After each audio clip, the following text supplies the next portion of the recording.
मनोकामना न्यूजमध्ये आपले स्वागत आहे। भाजपा विकास मुद्द्यापासून भरकटली। 2024 साठी जनता सरसावली। 2014च्या निवडणुकीत भारतीय जनता पार्टी देशातील काळा पैसा नष्ट करण्याच्या मुद्द्यावर विजयी झाली। 2019च्या निवडणुकीत विकास आणि राष्ट्रीय मुद्द्यावर विजयी झाली। परंतु या दोन्ही निवडणुकीच्या कालावधीमध्ये भारतीय जनता पार्टी सर्वसामान्य नागरिकांच्या विकास यासाठी प्रयत्न करण्याचे सोडून अन्य मुद्दे उपस्थित करत आहे। सध्या देश बेरोजगारीला सामोरे जात आहे। त्यांच्या रोजगाराचा प्रश्न सोडवण्यासाठी प्रयत्न होत नाहीत। बँकिंग क्षेत्रातून विविध सेवा सर्व्हिस आकारली जात आहे। विविध क्षेत्रात जीएसटीचे प्रमाण वाढले आहे। पेट्रोल डिझेलचे दर गगनाला भिडले आहेत। त्यामुळे सर्वसामान्य जनता महागाईने त्रस्त झाली आहे। अशा अनेक बाबीवर भाजपा विकास मुद्द्यापासून दूर गेली आहे। त्यामुळे आगामी निवडणुकीत विरोधी पक्ष सक्षम असो किंवा नसो जनताच क्रांती घडविल, असा आशावाद देशाचे ज्येष्ठ पत्रकार दीपक शर्मा आणि राजकीय विश्लेषक अशोक वानखेडे यांनी डेब्यूटच्या माध्यमातून केले आहे। मनोकामना न्यूज हे वेगळ्या व स्वतंत्र बातम्यांची वृत्तसंस्था आहे। बातम्या आवडल्यास मनोकामना न्यूज चॅनलला सबस्क्राइब करा, बेल आयकॉनचे बटन दाबा, व्हिडिओ फॉरवर्ड करा। धन्यवाद।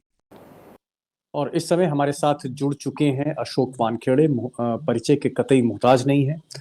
सवाल मेरा ये है कि क्या एक बार फिर बीजेपी सांप्रदायिक ध्रुवीकरण का सहारा लेगी?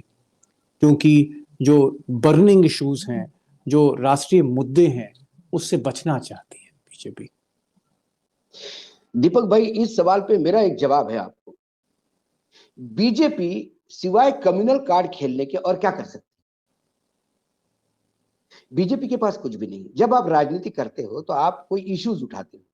मुझे याद है जब लोगों ने इंदिरा हटाओ का नारा दिया था विपक्ष ने, तब इंदिरा जी ने गरीबी हटाओ का नारा दिया और इस गरीबी हटाओ के नारे ने विपक्ष को हटा दिया। फिर इंदिरा बड़ी ताकत के साथ वापस आ गई सत्ता में। ऐसा कौन सा एजेंडा है? क्योंकि 2014 से लेकर 2022 तक सिर्फ बयानबाजी चल रही है, जुमलेबाजी चल रही है और हवाबाजी चल रही है, यदि शुद्ध हिंदी में कहे तो। अपने मन की बात चल रही है, जन की बात कोई नहीं करता। कोई भी आज अभी वो जानवर के ऊपर, गाय के ऊपर एक नया वायरल फीवर आ गया है, सैकड़ों के हजारों के तादाद में गाय मर रही है, किसी को कुछ नहीं है। बाढ़ के प्रकोप में कई लाखों एकड़ खेती खत्म हो गई है। पंजाब में धान के ऊपर एक कीड़ा लग गया जिसके सैकड़ों हजारों हेक्टेयर के धान लोगों ने कटवा दिया, बर्बाद कर दिया खेती में। उस किसान की तरफ देखने के लिए कोई नहीं है। इंपोर्ट एक्सपोर्ट के मामले में बात करें तो इंपोर्ट भयानक बढ़ रहा है, एक्सपोर्ट बहुत बताते हैं बहुत बढ़ गया है, लेकिन वो फिर भी इतना गैप ज्यादा है कि हम कहीं नहीं टिकते। कर्जे लगातार देश पे बढ़ रहे हैं। बैंकिंग सिस्टम में नए नए चार्जेस लग रहे हैं। रेलवे से लेके एयरपोर्ट के किराए बढ़ रहे हैं। अभी जो आज का जो फिगर आया है अगस्त महीने का, रिटेल इन्फ्लेशन 7% के ऊपर है। जो महंगाई का दर है 7% के ऊपर है रिटेल में, आम आदमी तरफ से। रोजगार का सृजन होता हुआ दिखाई नहीं दे रहा। बच्चों के लिए नई एग्जाम चालू हो गई, लेकिन सीटें बढ़ती हुई नजर नहीं आ रही। हमारे यहाँ लोग ज्यादा है, बाकी चीजें बहुत कम होती जा रही और सब ठीक है का नाम नारा लगाते हैं। और फिर क्या होता है, कभी ज्ञानवापी मस्जिद, कभी नुपुर शर्मा को लेकर राजस्थान जलता है, तो कभी महाराष्ट्र के विदर्भ में अमरावती में वो राणा जो एक फ्रंट फेस है बीजेपी का महाराष्ट्र में, विदर्भ में, वो लव जिहाद का एक मामला उठाती है। बाद में पता पड़ता है वो लड़की अपनी दोस्त के साथ भाग गई थी, वो वापस आ गई। पूरा कोस्टल कर्नाटका में हिंदू मुसलमान इतना हो गया है कि हिंदुओं के मेले में मुसलमानों को दुकान ही नहीं दी जाएगी और मंदिर में परफॉर्म करने के पहले पूछा जाएगा कि तुम्हारा धर्म क्या है और जाति क्या है। नहीं तो बिस्मिल्लाह खान, यदि ऐसा ही होता तो बिस्मिल्लाह खान सुबह सुबह काशी विश्वनाथ को सुबह अपनी सेनाई के बलबूते पे उठाते नहीं थे। तो लगातार प्रयास यही चल रहा है और सरकार बात कुछ और करती है और तमाम इन लोगों को खुली छूट देके रखी है। और यही कारण है कि विपक्ष जो एक विकास के मुद्दे पे लड़ना चाहिए, विपक्ष को जो देश के अंदर जो बात हो रही है, जो समस्याएं हैं देश को, उसको सामने रख के बात हो रही है, कहीं ना कहीं विपक्ष इनके ट्रैप में आता होता दिखाई देता है। यदि कोई एक आध पैगंबर के बारे में कोई बात हैदराबाद में होती है तो ओवैसी के पार्टी के लोग तन पे सर नहीं रहेगा की घोषणा देते। ओवैसी उनको कंडम करता है, वो लगातार उनको कहता है कि ये मेरे पार्टी में इन ऐसे लोगों को जगह नहीं, लेकिन वो पार्टी में बरकरार है। जैसे गोडसे को महिमा मंडित करने वालों को पार्टी में जगह नहीं है, मोदी जी लाख बार बोलते हैं, लेकिन वो सांसद बनी हुई है और रोज गोडसे का मंथन कर रही है। हाल ही में जो भारत जोड़ो यात्रा है, भारत किस लिए जोड़ी जाती है? भारत किसी भी चीज को जोड़ने के लिए हिंसा का उपयोग नहीं होता, प्यार और स्नेह का लेप ही जोड़ता है। जी। ऐसे में आरएसएस की जो खाकी निकर है, उसको आग लगाई हुई निकर को ट्वीट करके आप कहते हैं कि एक ही भगवान है विश्व में और वो है जीसस है। तो जितने भी क्रिश्चियन है उनके लिए जीसस है, जितने मुसलमान है उनके लिए अल्लाह है, और जिनके लिए जितने भी हिंदू है उनके लिए तो निराकार ओंकार है। हर धर्म में अपनी अपनी बात है, लेकिन आपके प्लेटफॉर्म पे जब किसी धर्म की बात करते हैं तो फिर वो धर्मांध बात हो जाती है। महाराष्ट्र में शिवसेना टूटी, वो बोलते हैं हमने हिंदुत्व के लिए तोड़ी, क्योंकि यदि शिवसेना एनसीपी बीजेपी कांग्रेस के साथ जाती है उद्धव ठाकरे वाली, तो हिंदुत्व की अलग हो जाती है। और वही फडणवीस साहब जब एनसीपी के लोगों के साथ शपथ विधि में 80 घंटे की सरकार बनाते हैं तो फिर वो गैर हिंदू नहीं हो जाती। वैद्य साहब कहते हैं कि हिंदू ये धर्म नहीं है, हिंदू ये समाज है, समाज से राष्ट्र बनता है, इसलिए ये हिंदू राष्ट्र है। गजब की परिभाषाएं रोज नई नई गढ़ी जा रही है। समाज में सभी प्रकार के धर्म और जाति होते हैं, अब समाज हिंदू कहां से हो गया? और हिंदू धर्म नहीं है तो फिर हिंदू धर्म की ध्वज पताका लेके क्यों चल रहे हैं? हिंदू यदि धर्म नहीं मानते, आपको जीवन पद्धति मानते हैं, तो कोई भी जीवन पद्धति, कोई भी किसी भी भगवान को माने, यदि वो हिंदू पद्धति से जीवन जग रहा है तो फिर आपको उसका ऑब्जेक्शन नहीं होना चाहिए। लेकिन भाऊ, एक चीज जो आपने कही, आपने बहुत अच्छा समझाया कि बनारस में ज्ञानवापी है और कहीं राजस्थान जुलूस निकाले गए थे, यानी नूपुर शर्मा का कार्ड खिला जा रहा है राजस्थान में, या वीर सावरकर का कार्ड कर्नाटक में खिला जा रहा है। हर स्टेट के हिसाब से दवा तैयार हो रही है सांप्रदायिक ध्रुवीकरण की।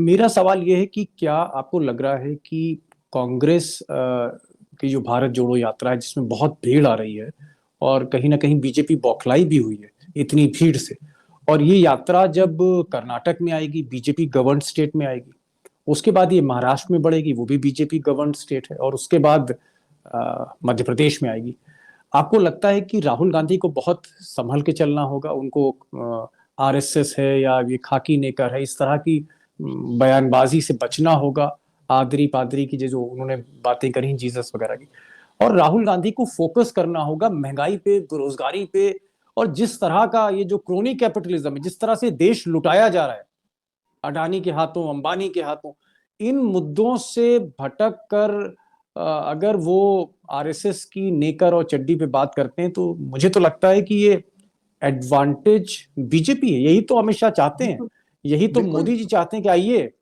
आप नेकर लेके आइए और जलाइए, उसके बाद हम बताते हैं। तो ये इस ट्रैप से, ये जो ट्रैप है आपको कितना खतरनाक लग रहा है? कि आपको लग रहा है कि अगर यही सिलसिला जारी रहा तो फिर बात तो वही हो जाएगी, वही हिंदू मुस्लिम हो जाएगा? दीपक भाई, ये ट्रैप क्यों ले हो रहा है? क्योंकि राहुल गांधी का सोच ये नहीं हो सकता।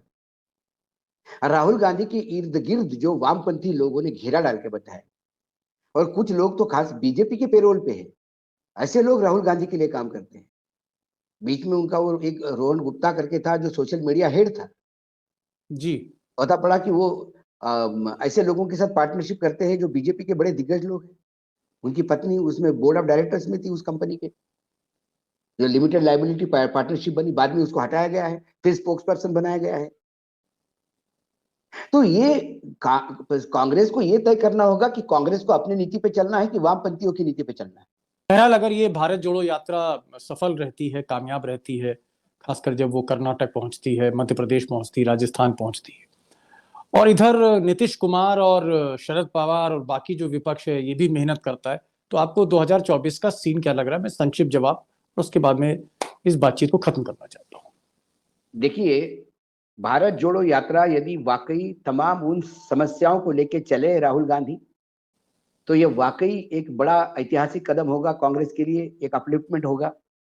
कांग्रेस का जनाधार भी बढ़ेगा, लोगों में एक उत्साह आएगा कि कोई लड़ने वाला है।